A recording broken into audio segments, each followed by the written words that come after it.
Lewa kuoa. Jamaa mwambia oa, jibu lake alilolitoa.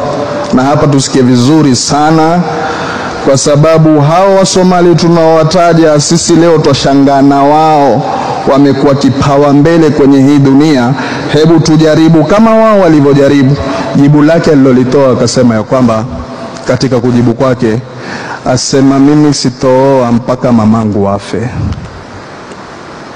Nachelea pakubwa nikioa nikasahau kumfanyia mamangu wema, nikamshika mke wangu nikamsahau mamangu. Subhanallah. Basi kwa wenye kuhadithia kisa hichi wasema ya kwamba hakuoa huyu bwana mpaka mamake akafa.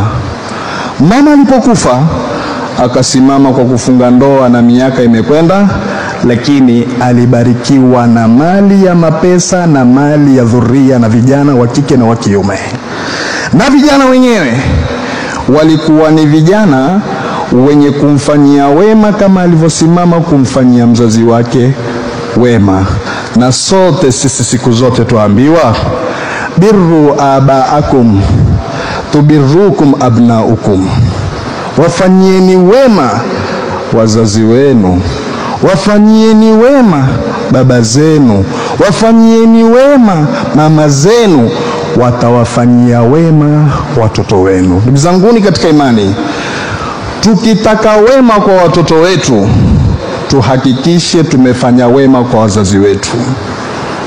Leo ikiwa nyumbani kwako watoto wako wewe si lolote si chochote kwao, hebu rudi nyuma, jiangalie na jitizame, ni yapi mafungamano yako na wazazi wako. Kwa sababu kama tadinu tudal, kama vile ufanyavyo ndivyo utakavyofanyiwa.